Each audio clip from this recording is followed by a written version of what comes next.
Thank you, Janet. Now we're live. Right. All And right. we are Seven name. what is Silmarillion sessions, right? Yes. Where we talk Yeah, about everything go there. Tolkien and Always. other And nothing stuff. but Tolkien. And nothing but Tolkien and other stuff like sewers and That's exploding right. things. It all fits in there, especially if you've read the Father Christmas letters. Yeah, right, But exactly. Yeah.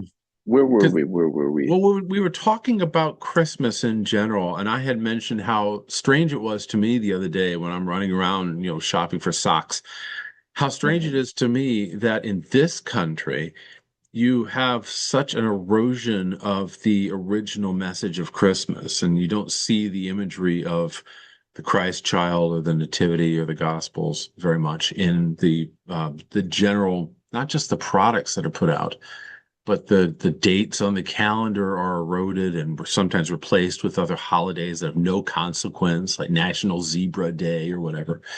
Um, and the Christian holidays are themselves eroded in the general consciousness, so that most people don't know anything about, say, the Immaculate Conception or whatever it is. They just don't celebrate it. Mhm. And you were mentioning how it's different in Italy, that in Italy you have specific dates on the Christian calendar where things happen or don't happen or things shut down or you can't buy bread because because it's St. Anthony's Day or whatever it is. Um, and I just found it weird for the first time, really found it weird that this is an ongoing project that I remember in my youth. It wasn't quite this way in the 70s. It wasn't quite this way. So it really is what is that, 30-year project maybe, so, or longer that has been doing I this. still think the 70s were 30 years ago too myself. Yeah, Yep. I know. Strange. Um, but it is an odd thing to me. And Yeah.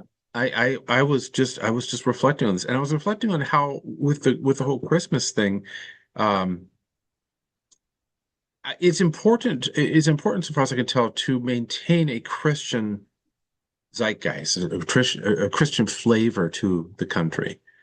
Because not just because Christianity is the bulwark against this secularism we've talked about, the progressivism we've talked about, it's a bulwark against other hostile forces in the universe. And if we abandon it, especially if we abandon it for the monetary culture, the Mhm. secular materialistic culture, we have no real defense against what really is a like a bulldozer over humanity, a steamroll over humanity, in my opinion.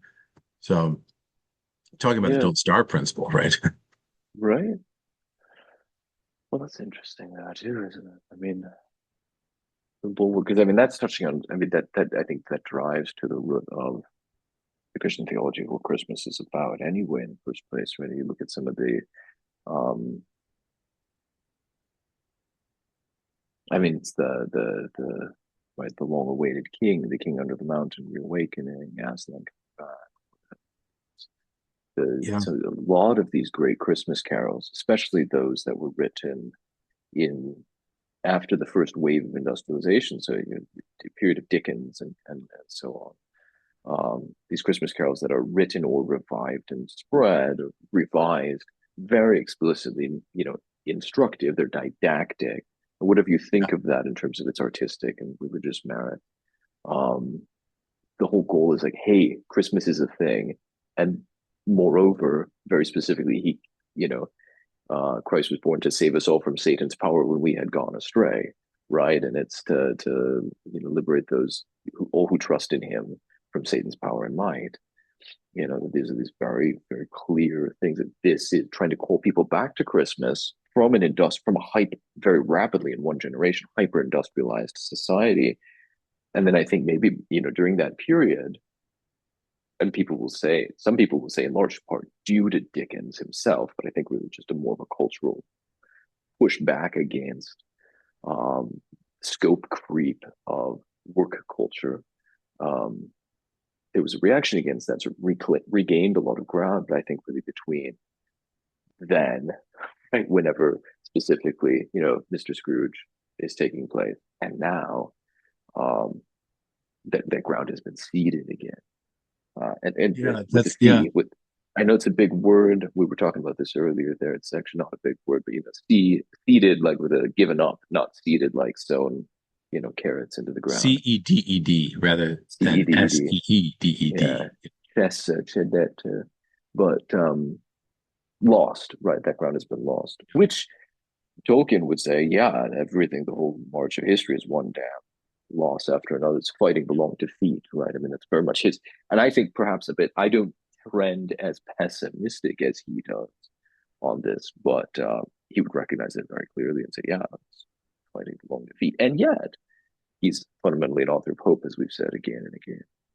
Well, Um, okay, yeah, there's a lot there that you just said. I mean, for instance, the creation of the modern idea of Christmas can be attributed a great deal to Charles Dickens and his Christmas Carol story. But you're right, it was a sort of revivification of a cultural thing that was happening there at the time.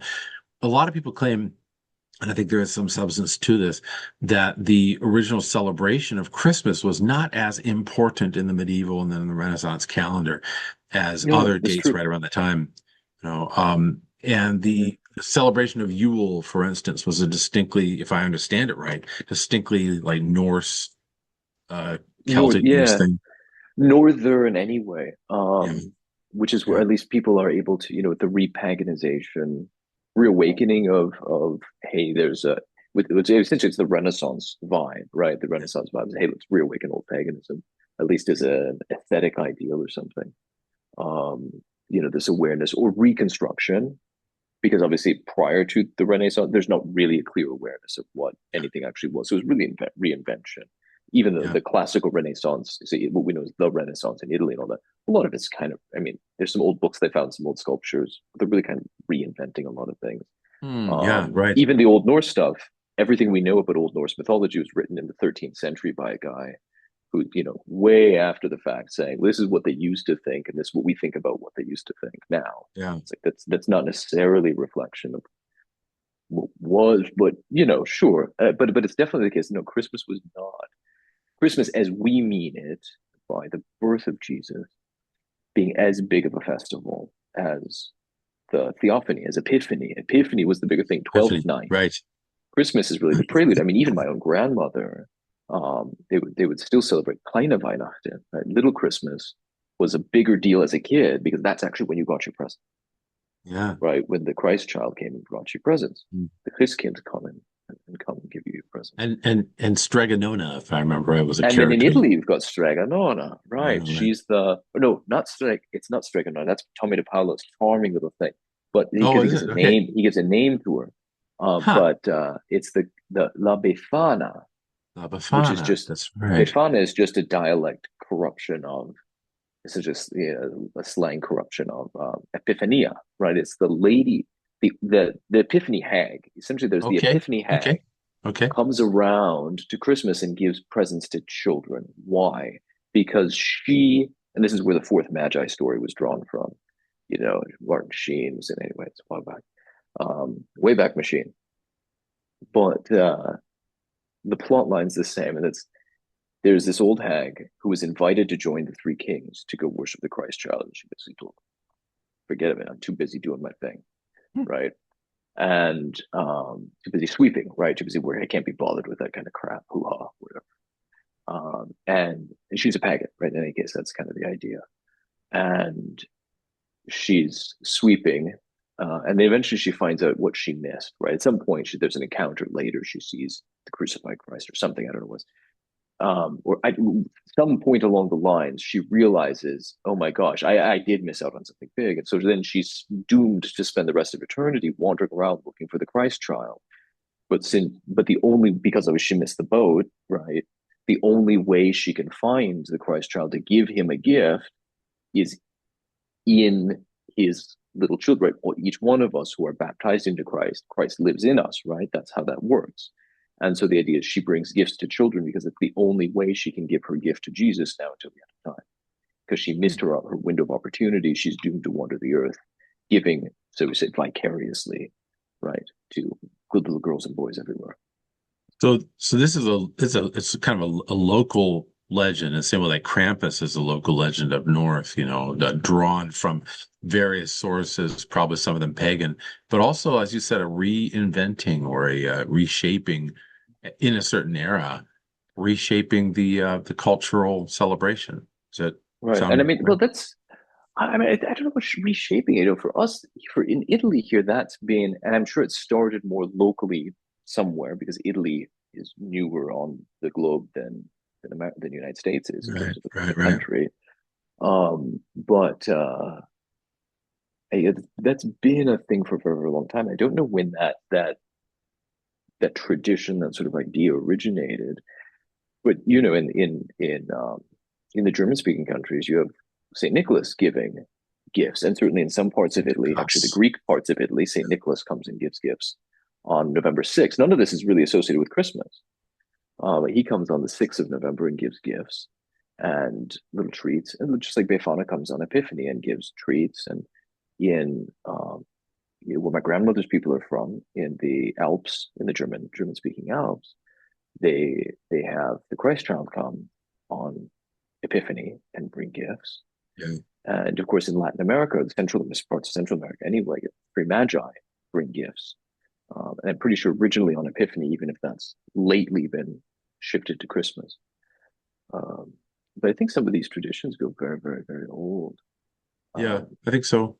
I think so. yeah, I mean, just a note about Krampus too, and the Krampus thing is I mean, in the last 40 years, there's been a revival that it is not the same as what our grandparents would have known.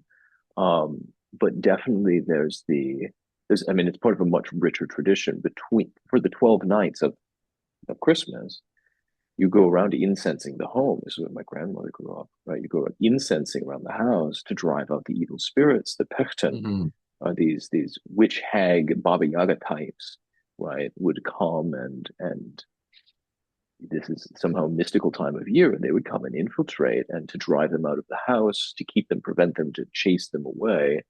Essentially, you're bringing the gifts of the Magi, gold, frankincense, and myrrh, and incensing things away and making lots of sounds. And some old towns in southern Germany, Austria, and whatnot, they'll actually sit on top of the city walls and shoot off blunderbusses, that kind of stuff, just drive Right. away Look, the dark Glühwein. spirits. Yeah. Yeah. But this idea, again, you've got this conflict of the light driving away the spirits of darkness, keeping the orcs at bay. Yeah, and even in America, all those traditions that were brought over by immigrants then were Mm-hmm. celebrated over here and eventually were snapped up. One could say, I suppose, uh, hoovered up by the commercial groups that wanted to sell Mm-hmm. products. So you had the creation of Santa Claus by the Coca-Cola Company, for instance. Bingo. Yeah. Or you had Yeah. the Night Before Christmas poem that was written, or Rudolph the Yes, Red-Nosed Virginia. Reindeer That's was right. written for Macy's, I think Rudolph Right. was. Right. Um, but it was primarily to sell product. It wasn't like the prior legends and stories and celebrations were, I think, designed in order to draw children, but also adults deeper into the mystery. So, like you had mentioned, going around the house incensing with gold and frankincense and myrrh. That's like asking people to enter into the mystery of the three wise men and become part of Mm-hmm. the procession towards the nativity. Yeah, It's exactly. not asking them to buy more product of incense, that's not Mm-mm. the point. No. But a lot of the characters, the images that are now, at least in this country, are predominant, are characters that were created primarily for the For the selling commercial industry. industry. Yeah. It doesn't mean that the people that created them necessarily weren't thinking, oh, yeah, this will be a nice story for children. I think that the guy who wrote Rudolph, for instance, or The Night Before Christmas, or the Never. Santa Claus, even they might have been thinking, this would be good for kids. But they certainly did become a sort of commercial lightning rod, a commercial Mm-hmm. touchstone, and still seem to be that way. So, like, I go back to this idea that I proposed before we were recording. I'm trying not to think in terms of conspiracy because I don't know if there's some grand wizard up there being like, make this, that, the other thing, and it'll destroy humanity. But it is interesting to me how over time the various things that were employed in order to generate money have just kind of eroded away this original thinking about Christmas as the incarnation, the birth Mm-hmm. of Christ. It is intriguing to me though how there are characters as well who have created or recreated or recrafted these stories even in the 20th and 21st century to entertain, but also to instruct, as you said, didactic. And I'm thinking particularly of Tolkien with his Father Christmas letters. It's a light-hearted sort of series of letters that he wrote to his children that involved Father Christmas at the North Pole and the great Christmas bear, the white polar bear, and the elves. And it's very fun. It's very enjoyable. But it is Yeah. also a man thinking through how to recraft this image of Father Christmas for my own children, Mhm. for my own kids. And that's exactly it. Now, there's a couple of distinctions. Well, there are a couple of distinctions to be made. And one, and then back up from that, actually, there's another point, is that not the whole of Tolkien's, not every work of his, but significantly Lord of the Rings centers around Christmas and the crucifixion resurrection. Mm. They leave just before Christmas. I think they leave Rivendell essentially just before Christmas. At the begin, they leave the. I'm just going to go back to the sacred dates and all that. Ah, Frodo yeah. leaves the Shire at the beginning of the world when this Rosh Hashanah is taking place. Then this is traditional, not only Jewish but Christian up until uh, effectively up until Pope Gregory. Many places of the Christian world, not all, because some put the beginning of the year at essentially March 25th. We'll get to that in a minute. But at the end, towards the end of September, around the time of Michael, that's the traditional marking of the beginning of the year. It was in late September. Bilbo for his birthday. That's when they set out. They get to Rivendell, they recuperate, kind of stuck there, can't do anything when the bad weather's on, and they leave around Christmas time. And then, of course, we all know the ring gets destroyed on the 25th of March, which is the you know the traditional date of Christ's conception, and at least in the Anglo-Saxon world, traditional date of his crucifixion, crucifixion or Right. resurrection, depending specifically where you're talking. In Tuscan as well, the tradition still was the Tuscan New Year um, up until the late 1700s, essentially, but or 1800s even. Anyway, but you've got these sacred dates in there. But I would propose that. So you've got Tolkien's. So the Lord of the Rings is Christmassy. It's good. It acknowledges things like Christmas. Bilbo even gives Frodo some gifts for the journey. But you've got his Christmas letters. But Tolkien seemed to be really into Christmas, and I want to point out that the we all know that Sir Gawain and the Green Knight is Right. Right. Right. fundamentally a Christmas tale. Yeah. Like the only episodes take place on Christmas, um, with a Christmas day, and then 12 months later, the next Christmas day and the 12 nights that follow it, Yeah. Right. which is really, really big. And and the whole Beowulf thing, which Chris, Tolkien, J.R. Tolkien essentially made his academic career on, is a Christmas story, It is a Christmas right? story. Yes. As Right. Dr. Seuss was very keen to pick up on, Yeah. Yeah. Dr. Seuss. Interesting. right? Because the Grinch is the Grinch, Yeah. and Whoville is the first cycle of the Beowulf story. The for those who don't know, that's this the first cycle is three parts. Grendel the troll comes into Heorot, eats people, destroys the festivities, and then leaves. And Beowulf has to go and kill him in his cave. So, Exactly, so what you're suggesting, and that takes I place on think, I think Christmas. It's rightly, because of yeah, it's because what of you're Christmas suggesting singing that rightly they're is doing. in the Grinch story, you've got a troll in his cave who's envious of the Whoville people who are Mhm. celebrating all the time, just as Grendel is envious of the singing and dancing and happiness in Heorot. The Grinch comes down and steals all the stuff from Susie Hoo Hoo, and and he's going to take it back to his cave in much the same way that Grendel's taking Escher and others back to his cave. And then along comes is it Susie who defeats the Grendel by crying or something? No, I know. Lucy, Grinch hears them singing despite the fact that they don't have material goods. but it's Lucy Liu Hu who Who? touches him, and that's what sparks the change. Yes. He gets Right. her a glass. It's all very, very taken from the gospel. So in the original Beowulf, of course, Grendel comes down. Beowulf unexpectedly reaches out from a bed and grabs Grendel by Mm. the arm, who's Hmm. otherwise been Hmm. grabbing people. Hmm. and they struggle, and he rips Grendel's arm off. Yeah, and then Yeah. that's how Grendel's defeated. In Dr. Seuss's retelling, instead of Christ the warrior, Beowulf, you have Christ the small child, the Yeah. Christkindl, this cute little light, Lucy Lou Who, right? She's Lucia, she's light. And she touches him, says, "Excuse me, why are you take Santa Claus? Why are you taking a Christmas tree?" And it's the touch doesn't provoke an immediate conversion, but he does give a glass of water to one of these little ones, and you shall not lose your reward. And his reward for giving the glass of water to one of these little ones, they're sending her to bed, and he continues on with his evil plan. He's now done a good thing, and that comes Mhm. back to haunt him. That allows him to hear their singing in a different way this time, Mm. That's and interesting. I never that's the thought of that before. That's a conversion. really interesting insight. I mean, you're right. It's a very interesting insight. Um, I think it'd be kind of cool if the copyright would allow it to retell the Grinch Stole Christmas using different visuals. Using much more like sinister visuals rather than those goofy Yeah, Dr. Seuss illustrations. or Somebody's already even done worse, the this. Jim Carrey interpret. Yeah, Yeah, I know. It's horrible. But there is actually already a translation into Latin of the Grinch, which is wonderful.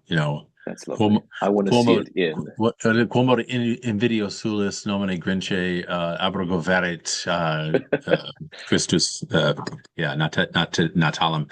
But yeah, it's interesting that recasting by Seuss is a recasting of an ancient story in Beowulf. And Yeah, Tolkien would have known Beowulf because he translated it, was absolutely familiar with it, wrote many lectures on it. And so he had that in his mindset, his quiver. mm-hmm. He also had, as you mentioned, the Gawain and the Green Knight. The reference there is the setting off from Rivendell of the Fellowship to go and take the ring to Mordor, basically, which is a suicide quest. They're not coming back from this. This is like Right. Doolittle's air raid or something. You're not coming back from this thing, and they're leaving with all the blessings of the elves and Gandalf and the blessings of elves and men and all this, and yet there's this sense of almost tragedy going on. Similar thing happens in Gowan, where Gowan, who, for those who don't know the story, the year before this Green Knight had entered in, had given a challenge. Gowan rose to the challenge, and he has to go and basically have his head cut off in a year because he cuts the head off the Green Knight. And yeah, the year later, he's setting off in order to go and find the Green Chapel to have his head cut off. And there's a scene where all the people are decking him out and they're lamenting he's going away and his youthfulness and the fact that they're never going to see him again. And it's at Christmas, snow is falling, all that kind of thing. So yeah, there's a very distinct parallel between the two. So let me go back for a minute. Why Tolkien was fascinated or seemed to be very much engaged in the Christmas story and recasting the Christmas story and thinking about the Christmas story. Why? Why is that, I wonder? Is it just because it was such a big deal at the time, wasn't a commercial entity at the time, perhaps, or? No, I mean, I think he's one is, I mean, there's some selection bias here, perhaps, but does seem to be a predominant theme in the Anglo-Saxon literature that we have brought forward, in large part thanks to Tolkien and a few others, in his essentially in his period in English philology. Um, Earendel, right? The poems of the Oh yeah, well, yeah, anyway, those poems, that's the Advent poem, the Christ poem, those are Christmas, those are Advent and right. Christmas and Epiphany poems. And that's where he gets the word, that's where he gets the name for Arundel as well. So I don't know if that's something that is just diffuse in Anglo-Saxon culture, like it's just a bigger deal there in the literature. And because he's specializing in that literature, therefore, obviously, he's bringing that English culture to the fore and representing it in a world that has now forgotten its roots, or forgotten what its All right. identity, what it really is. And it might just be part and parcel of his bigger project to do that. And it might be, it's probably all of the above, all of this, but it might be simply because he's a prophet of hope. And well, don't you know, Christmas is precisely about this pushing back the boundaries of darkness and overcoming mortality. Even in the Goblin and the Green Knight story, very clearly is a overcoming of mortality through humility. Yeah, maybe Um, so. Maybe so. Here's another thought just occurred to me. Okay, because both Gowan mm-hmm. and the Fellowship talk about a setting out at Christmas. Okay. Yeah. And right now, our current celebration of Christmas is it's joyful family time and giving of presents and drinking of nog. And it's not, that's what I mean by eroding of what the message is, Hmm. and there's always this, do they know what Christmas really is? Do they know it's Christmas? Well, Do you know that it's time to get your head cut off by a Green Knight? well, that's That's what what I'm Christmas is saying. about. That's what I'm saying. You know, Christmas is celebrating the incarnation, it's celebrating the little baby and all this, but that little baby is from the start uh setting off on a journey which will end at Calvary. I mean, there's like the story, the two points in the story are one and the same. They're part and parcel of the same story. So the setting out, the being born into the world for the first time means being born vulnerable and having to become almost more vulnerable to the point where you're being crucified. But it also means that there's a strength there and a toughness there that can face that crucifixion and then overcome it, be resurrected. Mhm. Um, and setting off on a journey. So life becomes this journey towards Calvary, but then beyond to triumph Mhm. over that. But Christmas is not just this undiluted, I always was as a kid, I was like, gold, frankincense, but thanks for the myrrh. Why would you send me myrrh? It's ridiculous. The gold and frankincense are great for a little baby, but the anointing of the dead, which is what myrrh is an oil for anointing the dead people. Thanks. I don't know if I want to be reminded of that. But now that being older, somewhat, I can see that the whole death theme, the myrrh element, is part and parcel of this story. Yes, it's joyful. Yes, it's holy. Yes, it's gold. Yes, it's frankincense, but it's also myrrh. And that Mhm. means that it is a journey towards this inevitable conclusion with the promise that resurrection is going to occur, right? Yes, and what is, at least in the West, not this isn't something celebrated by all the different Christian churches, but in the West, there's arisen the tradition of what's the first significant holiday. I mean, there's St. Stephen. Actually, that's exactly it. Is we've got what are the first two significant um, holidays as part of the 12 days of Christmas that immediately follow the birth of Christ is Yeah, first next day St. Stephen, the yeah, martyrdom, right? So little baby Jesus is born, and next thing you know, people are dying, and then you've yeah. got slaughter of the innocents, There's the innocence. Yeah, which is Jesus's Culloden field, right? yeah, He's born, there he is. The other king comes in. He says, "I'm king." The incumbent comes in and says, "I'm just going to slaughter everybody." He slaughters everybody, mm, and then Mary, like Flora McDonald, spirits Jesus away into Egypt. yeah, But instead of becoming a dissolute drunkard, he actually comes back from Egypt then and reclaims his yeah. throne. Um, Herod the king in his raging plotted he hath today. Yeah, that great hymn of the Lule Lule, the slaughter of the innocents. Yeah, so but it's you've not this got undiluted joy. so people It's like, die right away. Baby Jesus is yeah, born, and there's people dying. yeah. And the Um, world is this violent place that he's brought into immediately. We're reminded, there's a moment of this yeah, happiness, but then we're immediately reminded the world is a violent place and there is a yeah. lot of peril, lots of peril. Only a little peril, Lord. Second, have a little more. It's far too perilous, far too perilous. But I um, never really, I mean, but I think I had not really occurred to me that when we're dealing with these celebrations, I think that we are trained to think of them as discrete events. And that may that's not be, at least here in this country, they're discrete events. And that's not the way that they used to be thought of, perhaps, but as a not at continuum, all. right? Continuum. Absolutely as a continuum. Absolutely as a continuum. I mean, and that's the beauty of something like this Alpine tradition of the smoke nights, the Rachnachten, is you're going around the incenses and driving smoke to drive these dark spirits away because this is you're participating in that very mystery of the light Mhm. penetrating in to liberate us from a fallen Yeah. world where we really are overrun with evil spirits. And there's this samizdat that goes out. Mm. That's what all these Christmas carols are supposed to be, and you got to fight off the imperial troops as they come marching in.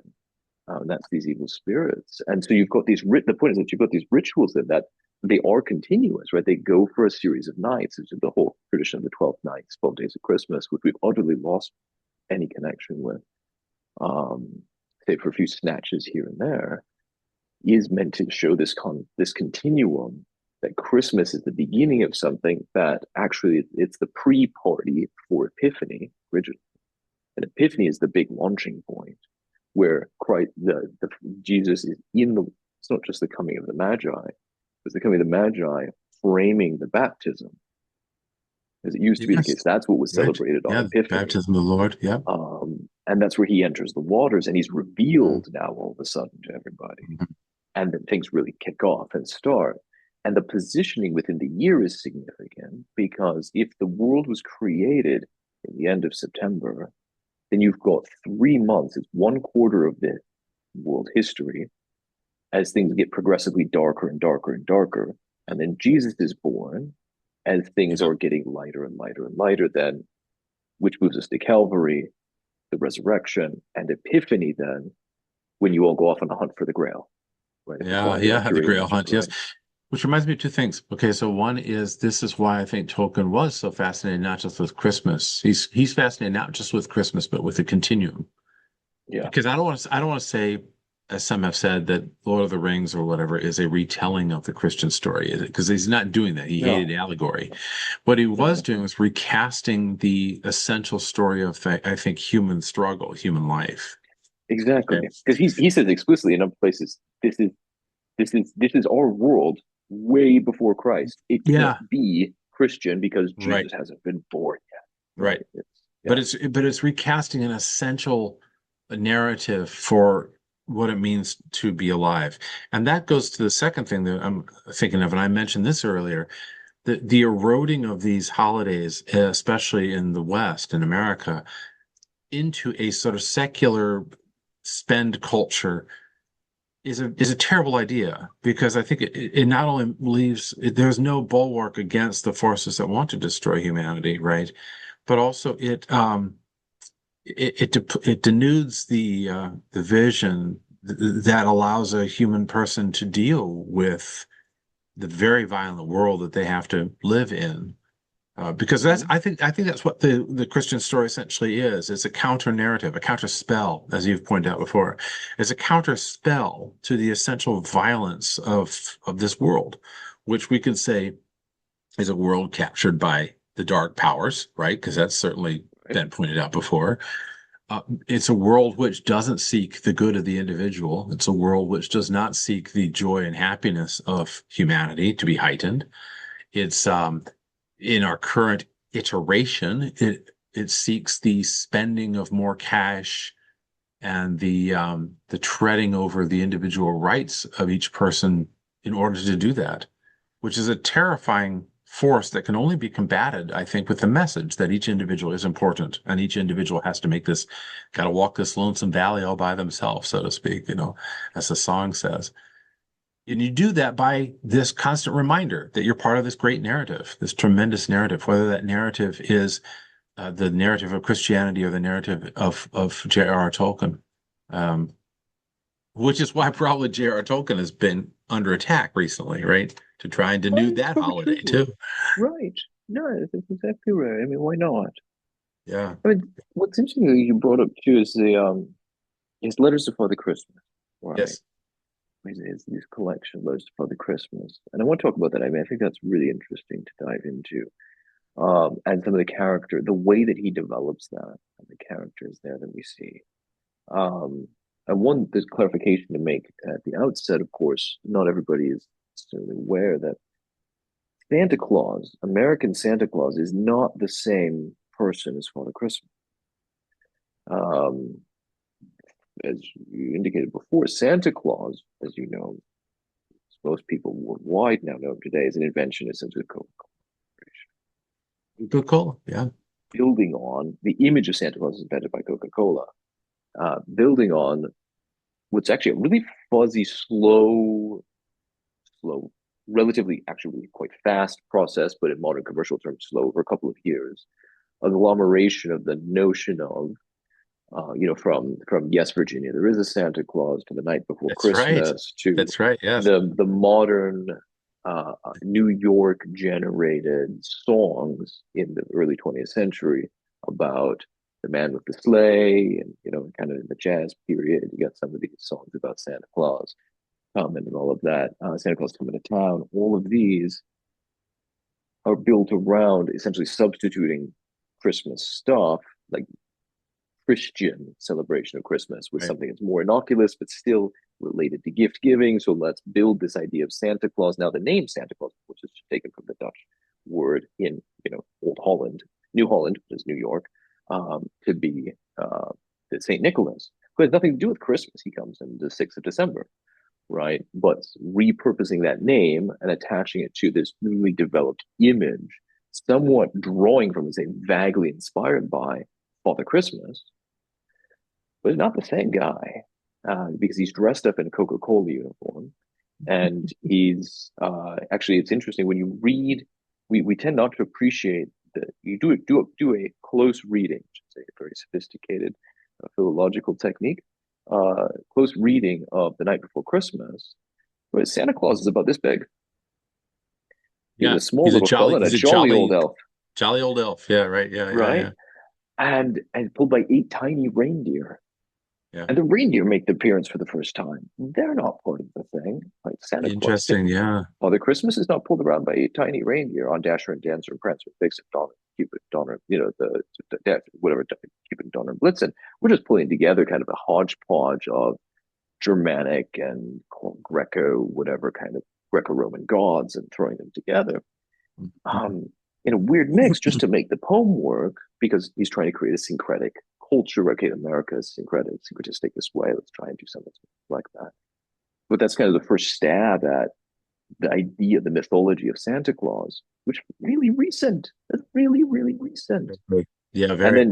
then Coca-Cola really added a lot to that with the red outfit, right? And all of this, ho ho ho, and it's some of the imagery is drawn, yes, from Victorian depictions of Father Christmas, who usually wears green, sometimes red, Green. Interesting. Yeah, right? like the But the Green Knight. red thing becomes solidified. The red thing becomes solidified with yeah, really, really with Coca-Cola. Otherwise, he wasn't codified. The image of Santa Claus, the image of Father Christmas, is not codified like the modern Santa Claus is, who's really an entirely different character, although mythologically derivative of um, previous stories, previous legends, previous myths. So he's derivative of Saint Nicholas on the one hand, and derivative of Father Christmas on the other. But he's an entirely new invention. So I think one thing to point out, all of this is for very, very specific social reason, concern, is that people who even love Tolkien, die hard, real into Tolkien kind of things out there in the blogospheres, have hesitancy still about Father Christmas. They're not quite sure about his letters for the Christmas thing, because isn't Santa Claus bad, pagan, and evil? I don't know whether he is or not, but he could be, and Father Christmas is still okay because they're not the same person. Yeah, Right? I've They're heard not this the same before. mythological Yeah, figure. I've heard this before. It to me, it's a bit like that is a bit like the objection to going out and getting candy on Halloween, Mm-hmm. because it's a pagan idea of demons and all this. Like in a way, yeah, but no, you're forming the minds of children, and as children, they latch on to things that are beautiful and attractive and fairly innocuous. I do object to the Coca-Cola exclusively using Santa Claus, Mm-hmm. in a cynical way. I say, yeah, that's probably something to be aware of. But on the other hand, Right. I'm like, it's a happy figure as long as it's not the central figure. It's a figure which we can say, okay, C.S. Lewis didn't seem to have a problem with him.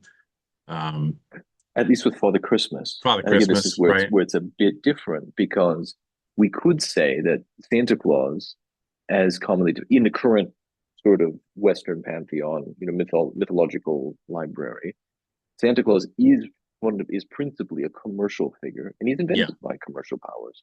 yeah, he is. But Father But Christmas is somebody totally yeah, different. But you could still call Father Christmas Santa Claus. This is the way that mythology works, right? You steal somebody's gods, you can repurpose them your way. So, we're going to take that back, right? We don't have to be, you can be American. You don't have to be British and call him Father Christmas. Right. You can be Canadian and confused whether which way you're going with it. We're going to use metric over here and imperial over there. But um, it could be you don't have to say Father Christmas. You could just call him Santa Claus. That's fine. But if by that you mean traditional Father Christmas, then I think that's not only totally okay. I think that is necessary and good and just. Like Yeah. he is the spirit of Christmas. He is like literally in the sense of the spirit of Christmas, past, present, future. Right? These fellows that come and hang out and drink with Ebenezer Scrooge. Yeah. Um, he's a real thing, right? We don't need to say that Coca-Cola, Yes Virginia, and Night Before Christmas, Santa Claus is somehow going to fit into our thing. We've already got one, right? We've already got one. Yeah, and again, in my estimation, it's a bit like getting upset over the Jolly Green Giant or the Michelin Man. Um, Yeah, yeah, as, yeah. I mean, look at as long as that you about recognize, us. Michelin Man is essentially selling tires, but he's still kind of Yeah, a funny character. And Jolly oh, Green Giant Pillsbury is boy. essentially Yeah. selling frozen peas, but he's Right, still connected to that old tradition. So anyway, right. the Father Christmas letters. Okay, so this is slight shift here. Yes, The Father Christmas letters, I really actually recommend it highly, especially as a Christmas absolutely. gift or adding it to your Tolkien collection or what have That's you. right. And it does lead me into the Follow sort my of link below for a kickback. yeah, right, right, right. It does sort of raise the question for me. Like we're coming up to Christmas, and what sorts of things? What do you want for Christmas, Cameron? What sorts of things would you recommend for um, Tolkien themed, if you will, Christmas gifts, I guess is what I'm asking. First, one totally anti Charlie Brown commercialized electric light glowing thing is I don't know if it's still out there, but big hit with me and maybe also my kids when Grandpa got us it's like a night light. It's one of these, it's like silicon crystal Okay. laser etched bit. You plug it into a base and it lights up things. It's the Moria the doorway of Moria Oh, the carved out trees. the tree exactly. And so you push the on button and it lights up the etching of the door Wow. of Moria on this transparent piece of it looks like transparent glass, right? That's a really cool thing. Oh, that is cool. Get It's that. But like a Moria light night light. yeah, it's a Moria Doors Nightlight, blah blah blah. You can find it out there. I'm sure it was one of those things on Etsy. I don't know. I'm sure if that's still out there, do yourself a favor. If you have a loved one, if there's a loved one who is really into Tolkien, that is a really cool thing. That That's really does cool. sound cool. That's my commercial plug for Yeah, the no, commercial that's Christmas good. side of That's things. good. I like that. But It, yeah, there are Letters for lots Father of Christmas I think is great, great, great. the Father Christmas letters. Yeah, Yeah, let me call that up really quick here if I can. because they're also illustrated by it. I mean, they're like this is Tolkien's own hand in the coloring and the writing. Yeah. And you can get it. Mine is a paperback. The one I have on my shelf is a paper. Mm-hmm. Well, the one I have in a box, but the one I have on my shelf is a paperback. Um, but they apparently have this really nice hardcover version, which has the illustrations in it, which is kind of neat, Bingo. and has them both as individual pictures, but also Mm-hmm. shows them the sort of you know series of letters that were written. So Right, that is cool. That is a really neat. I think that would be a great thing to get for anybody. Is this Father Christmas letters, letters from Father right. Christmas. So that's a good one. The thing that I do say to avoid. You see a Mm-hmm. lot of this. Products that have the inscription of the ring on them. Okay, and I don't. This is bizarre to me. It's an absolute misunderstanding of what's going on. But they have Definitely. either the actual Elvish letters or they have some variation of one ring to rule them all on the product. Like that's like wearing a curse. You guys know what it's about, right? Yeah. Don't do that. Don't do that. Yeah, don't do that. Okay. Yeah, we don't utter that speech here in Rivendell, so Right. just don't do that. In the darkness bind them. No, no, no. No, no, no, no, Yeah, no, no, no. thanks. That's what we're trying to Thanks. avoid. Like that's in fact the opposite of Christmas. Um, yeah. But Yeah, it's we're also avoiding that. philologically fascinating, the letters of Father Christmas. Because Yes, he it the is. Yes. because Father Christmas and Polar Bear, who all of a sudden features, before Coca-Cola ever got there. There's a Christmas polar bear. Hmm. Oh yeah, that's right. They do And you've got expropriate that, don't they? they've got some amazing adventures, but also, I mean, there's very deep. It's okay. So there's amazing adventures. There's linguistic stuff. It's really fascinating. You get introduced to different systems of writing. Um, there are goblins. There's Hmm.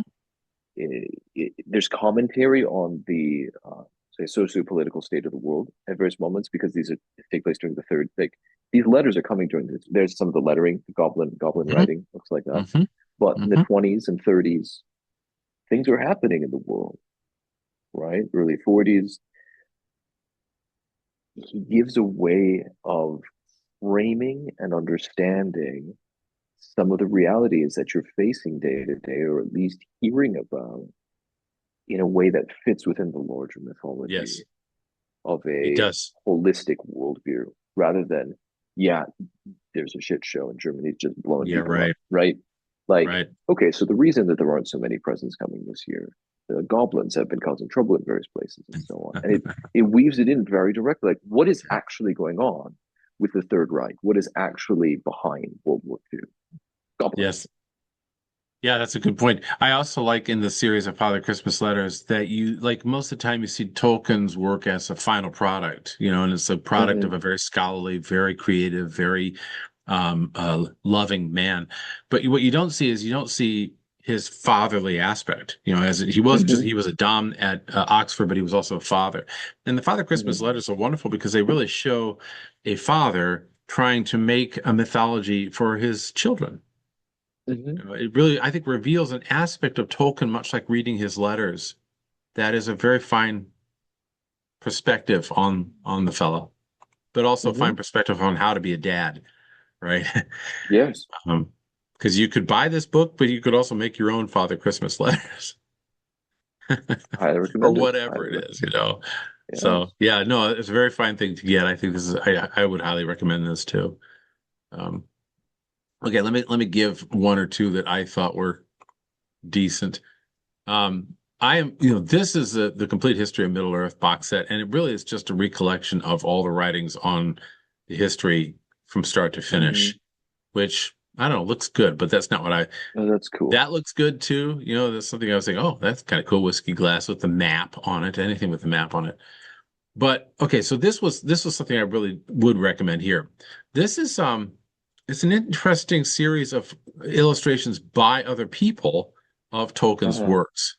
And I just thought this was really sketches from Bag End to Mortar by John Howe. John Howe was prodigious as an artist.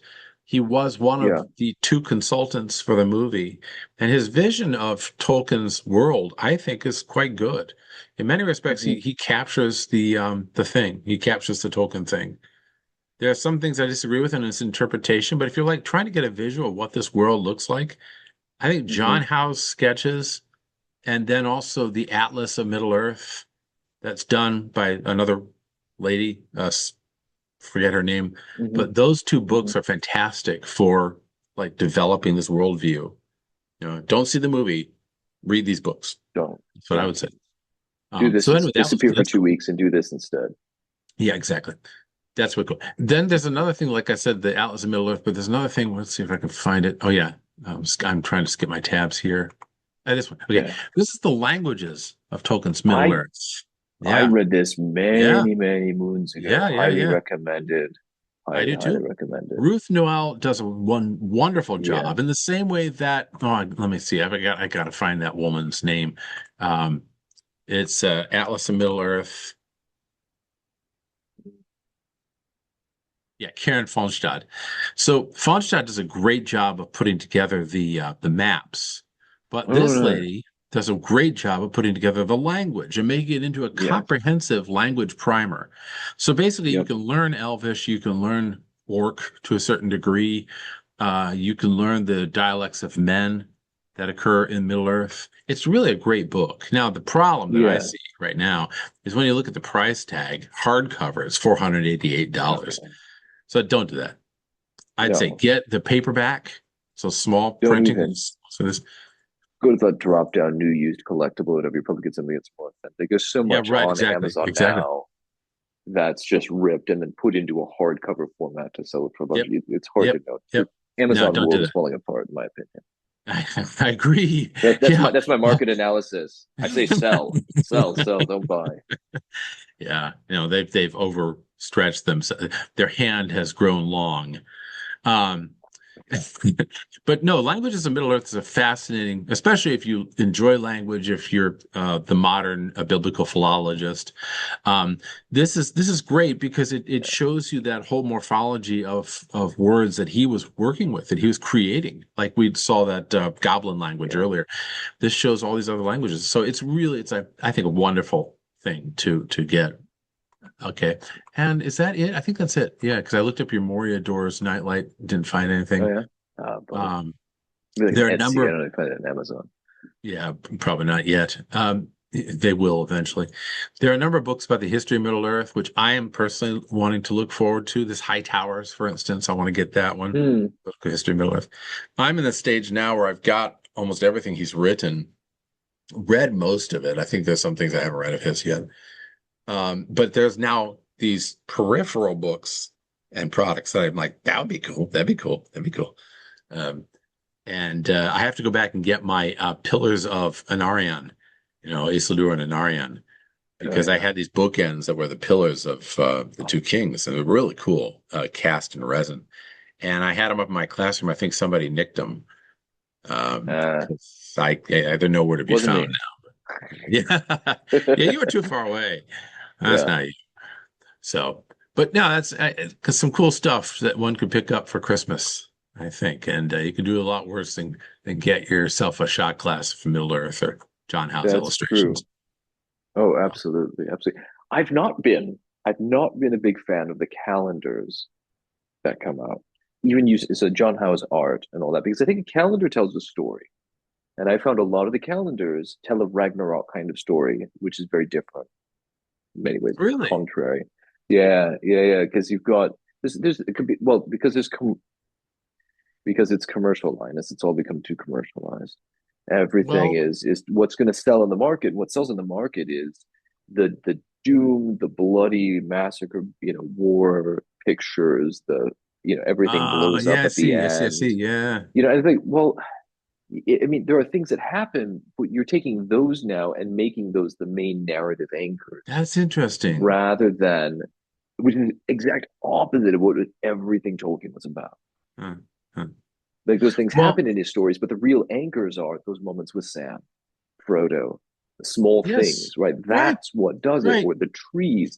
It's not these big disasters. Like, why isn't the Christmas, so December, on this 2025 calendar, why is Chris, and there's no call for this, and this isn't the most egregious part, it just happens to be the one it's December right now, right? That's the one that's on the wall, is the end of all things with Sam and Frodo clutching desperately to a rock as Orodruin blows up around them. Hmm. Right, the volcano is rushing down. There's a faint shadow of an eagle coming in back, but like that Christmas. Why isn't it Yuletide at Beorn's house? That's Like from The interesting. Hobbit, Yeah, like that would be a cool thing to see. yeah, That's what belongs there.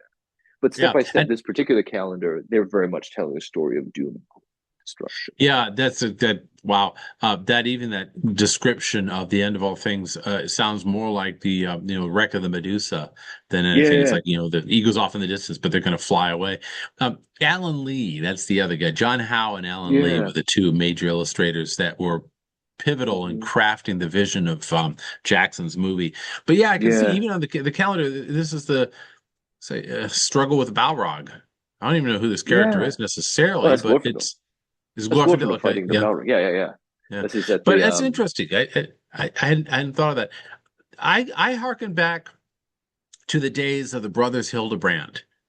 And they had glorious calendars. The brothers Hildebrand were marvelous. I think there's even a website with the history of the Tolkien calendars, one after the other. But we've talked about the artwork before. The brothers Hildebrand were yeah. just fantastic. They actually painted and Oh, illustrated sure. from life, so all their Yeah. models were humans posing. And they did some gloriously beautiful pictures, like you're talking. The one that stands out, there are two. One is the company, the fellowship, that's actually looking off into the distance, and the sunlight, the sun going down, it's absolutely fantastic.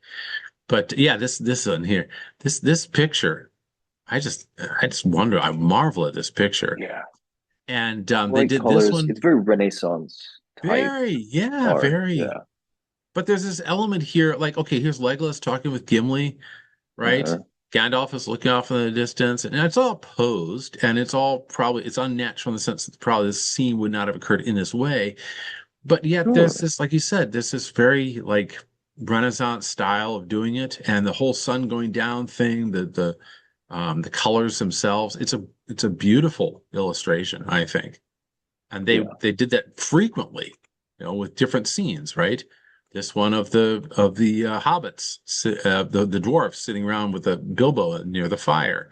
Um, his famous painting of Smaug, even, right? I just love his stuff. Oh, and yeah, this was the final battle. I just love his depiction because the Hildebrand Yeah. brothers understood light, and so you have the Nazgul Yeah. Lord fighting Eowyn, and the light shining down on her, making her this absolutely brilliant figure in the foreground. That's breathtaking, truly breathtaking. Mhm. They had one of Galadriel's mirror, which still sticks in my memory as Yes. the I image. remember that. Yeah, Yeah. they were really, really fantastic, Brothers Hildebrand. And while we're on that, Hey, there I you would go. I would ebooks.com, also Lord of the Rings. suggest. Yep. If you can get your hands on this on eBay, this is the 77 calendar, for instance. Get one of these Ah, older calendars on eBay. They're probably pretty steep, but yeah. man, this art, dang. But yeah, Yeah, art was art, it man. just occurred to me, I would suggest also one more. I know it's always one more, right? There's an illustrated version of the Hobbit graphic novel, which I thought Really very recently done, which I thought was the go-to standard, Chuck Dixon. This interesting. is kind of the go-to standard in terms of like the good artwork and faithful to the text and telling a gripping story. I mean, his level of art, I don't know if they even show, no, they don't. It's just, oh, look inside. Oh, yeah, it's the cover again. But his Cool. level of artwork was just crazy good. Chuck Dixon's The Hobbit. Um, to give an idea. So he's got like the pictures, his landscapes look like Tolkien's color scheme landscapes. These beautiful like variations of color, and he does the same thing when he does his characters, the Gandalf with Bilbo there. And he's Hmm. got really good depictions of, I think, Oh, hey. based on earlier artworks, but I think that's very faithful to what probably was going through the head of the professor. And his orcs are wonderful. I love his orcs. The only thing I disagree with him is his elves, because his elves look like very cold Anglo-Saxon men, with big noses and things. And it's not really Hmm. elvish, it's at least for me, but it's a small Yeah. quibble compared to what he actually accomplishes in his illustration. Yeah, here's another good one with the dwarves finding the Oh, for sure. um, so anyway, it's a really good thing to get. Oh, look at that. Oh gosh, that pulls my heartstrings. I love that. Oh, Okay, that so thing. anyway, Yeah. enough is enough. That's anything else that you wanted to share for a Christmas thing? Like this is a good recommendation for a Tolkien Christmas gift. Goodness. Well, there's the newly released thing I still haven't gotten. So if anybody out there is wondering what to get me for Christmas, it'd be the end of Bavadium, his newly published bits. What is it officially called? I forgot. It's like a permanent tab Oh of it yeah, on that's my the cow phone one, because I right? keep like not buying it yet. Yeah. Yeah, well, yeah, exactly. The prehistoric Oxford, right? The end of Bavadium, Yeah, the prehistoric industrial world that was obsessed with cars and eventually collapsed. Um, I that think sounds that could be awesome. really good. That's really good. That's the latest thing to hit the shelves Yeah, in the Tolkien and world. do you know if his time travel story is at all in print? It is in yeah, yeah, in the I would say in the paraphernalia, the marginalia, these extra Oh, is it? bits. Okay. It's in somewhere in the unpublished tales. Then there's the Oh, Long okay. All Road. right. Um, it's in some of those works, right? In the kind of in that period where Yeah. Christopher's collecting these fragments of stories. Um, but I would think there's room. Obviously, there's rights involved. If somebody's gonna take it up. Sure, sure. There's room for like repackaging the time travel stuff all together in one as a coherent Yeah. Like Rover Random piece. or something. Yeah, do something like that. Yeah, Yeah. Rover Random's a Cool. great if kids stuff. If you haven't exposed your children to Rover Random Mm. and Farmer Giles Right. and Yeah. Smith of Right. Wooten Major, you're That's probably another not good one parenting too. right. But you Gosh. yeah, Tales from the Perilous Realm. Tales from the Perilous Realm. You can even get it on Audible, read by Sir Derek Jacobi. Particularly nice rendition. Sweet. Cool. All right. Well, with that, we'll close and we'll get together again after the holidays and talk about the Fall of Valerian because I really would like to get back into that and start talking about that again. But thank you for the conversation, sir, and Merry Thank Christmas you, to sir. you. Merry Christmas. All right.